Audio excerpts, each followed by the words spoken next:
Here, what's going on, guys? It's your boy Player X here with the Semi Limited Podcast. Just want to say thank you to everyone who tunes in and views all these podcasts and listens to us. Shares the podcast on all the platforms with all their friends and whatnot. We really do appreciate it from the bottom of our hearts out here. We're putting in a bunch of work to make sure you guys have some, enjoyable content and something to digest and have a little bit of fun with. So thank you for showing love to us. But before we get into today's episode, it's only going to be a brief one. I just want to highlight some of the new cards that are be coming out in the newest set, Phantom Nightmare. It'll be getting that next year. So before we get into that, just want to go over the usual plugs. You guys know, go down to that Linktree link in the description box below to follow all of our social sites. You'll click on that link, hit the tab. All of our social sites pop up, and you'll be able to go down there and follow and subscribe and hit the notifications for all of them. Just to announce, you guys, we actually finally hit 50 followers on Twitter. And that means at the end of this episode, we will be announcing the winner of the giveaway for a free box of Age of Overlord, courtesy of our sponsor. And because of that, it means we'll be giving another giveaway out when we hit 50 followers on TikTok. And when we hit 100 followers on Instagram or now Twitter. We have the now 100 follower goal. So be sure to find out how you can get involved with those. But as of time recording, we have also hit 100 subscribers on YouTube. So thank you for all that. We love and appreciate you guys for it. And that means that next episode, I will have to be doing another giveaway for you guys. I'll be announcing it probably around the Tuesday episode, I think. I don't think I'm going to wait a week to give it to you guys. We'll probably do it on YouTube because that's the social platform that we are promoting with this giveaway. And it'll be on a community tab so that you guys can check it out and at least get involved in how to get it. We don't know exactly what it is, but we will give one random free prize. You guys know how it is. Maybe it's another box. It could be maybe some accessories. It could be some cards. You never know. So just be sure to keep tuned, and we'll make sure that we get that out there for some lucky podcast follower. Also, speaking of giving love, we want to give love and shout out Unplugged Gaming in Manlius, New York for sponsoring the podcast. Be sure to join their Discord server in the description box below to be part of their TCG communities. You can also stop in store at Manlius, New York, and be sure to tell them that the Semi-Limited boys sent you, and they usually tend to hook them up. Also, we have Brad, who was the guest on our last episode, so be sure to catch Mr. Perfect live streaming on Twitch every Saturday night at 11 p.m. Eastern Standard Time. His Twitch will be linked in our description box down below. So you can go down there, click it, and join the stream where he's usually deck building, he's doing deck profiles, or he's actually interacting with stream. I think he's been on a Master Duel kick lately. So be sure to go check that out if you're actually a Master Duel player. Unfortunately, I don't play it enough, so be sure to go check out his stream to actually get into that game or find out how to improve if you are already playing it. Once again, 11 p.m. and Saturday nights, every Saturday at 11 p.m. Eastern Standard Time. Now, getting right into the episode, just wanted to talk today about some of the new cards that are being announced in Phantom Nightmare, which, to those who don't know, is a core set that's coming out into TCG on February 9th. I'm pretty sure the OCG, if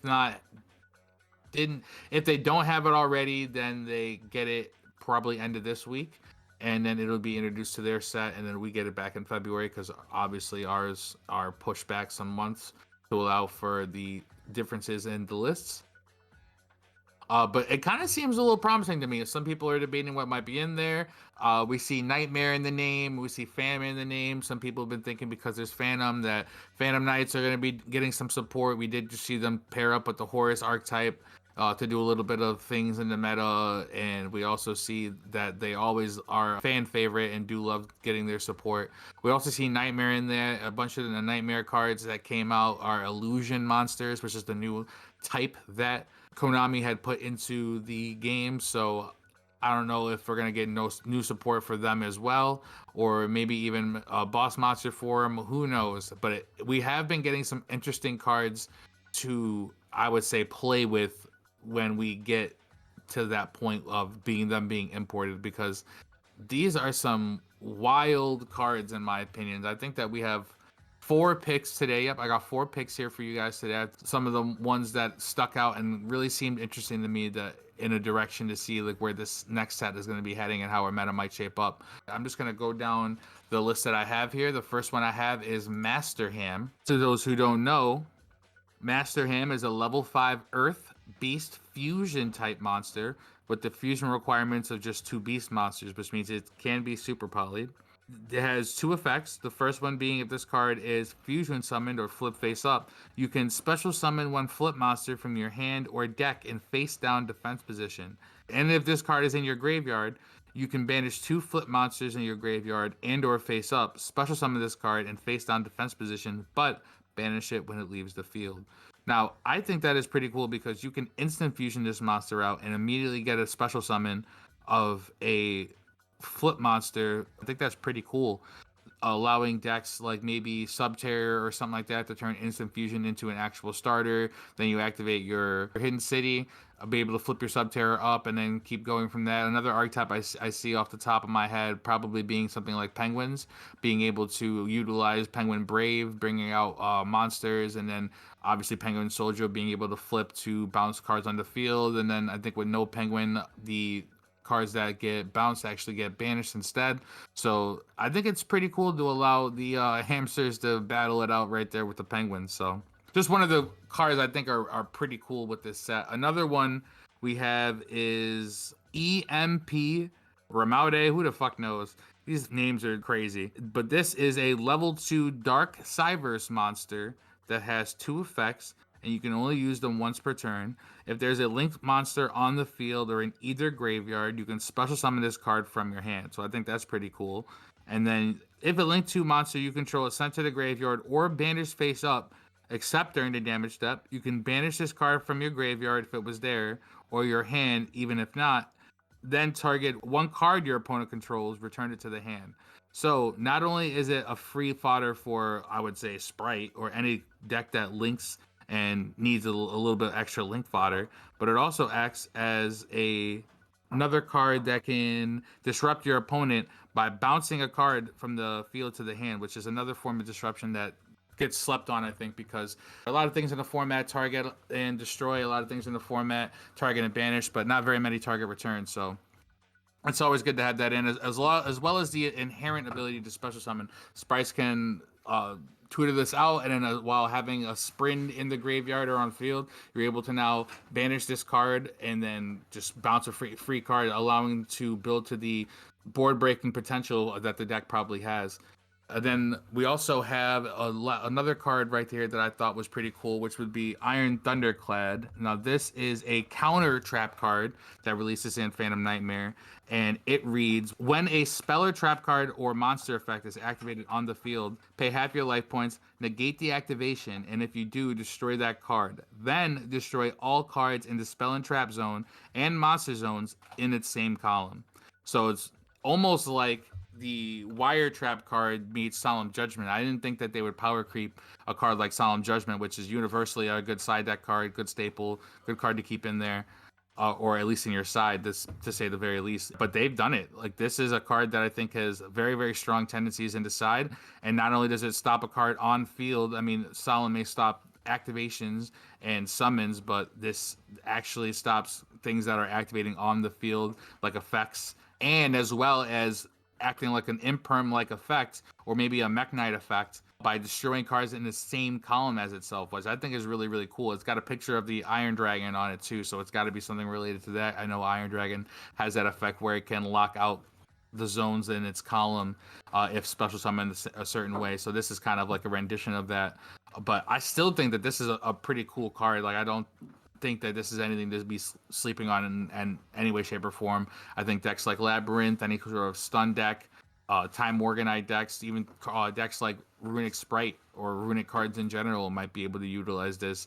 And you might definitely see these coming into the main deck post side in games 2 and 3 for sure. This will be a highly anticipated card to help combat the meta. I think that's going to be a really good card. And then the last card I have here, I'm not even going to fucking pronounce his name right. Termakina Carnord? Eternakina Carnord, I would say, is how you would pronounce it.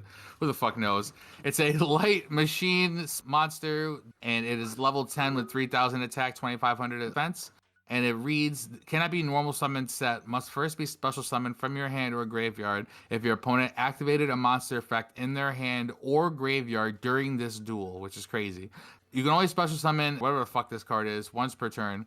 And it has two effects. Once per turn, if your opponent activates a monster effect, you can make this card gain 1,000 attack, and that's permanent, on top of his 3,000 base stat, which kind of gets a little bit beefy.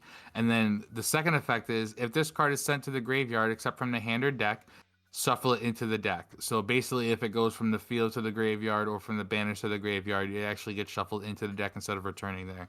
So I think that that's a little bit odd. I mean, most decks want to dump things to the graveyard, but I can see why they would put a stipulation like this on it so that way you can't be looped. Similar to cards like the Strudo, where they just wanted to go back into the deck to prevent it from being looped or any sort of shenanigans. But I thought that that was pretty cool that it just brings itself out. It's almost, I would say, or consider a free special summon because it just requires your opponent to have activated a monster effect, whether in the hand or in graveyard, meaning that it's live. If you're going second, you know that your opponent has already activated monster effect, so it's a free summon of a big body monster. Or let's say you're getting hand trapped, someone activates maybe an Ash Blossom or maybe hits you with a Droll, you're still now able to special summon this monster, get a big beefy 3,000 monster on the field, and then every time they activate another monster effect while he's face up on the field, he gains 1,000 attack once per turn, which kind of gets a little bit intimidating when you can one shot your opponent by just playing the game. I think that that kind of brings a different aspect to some of the cards that we might be seeing.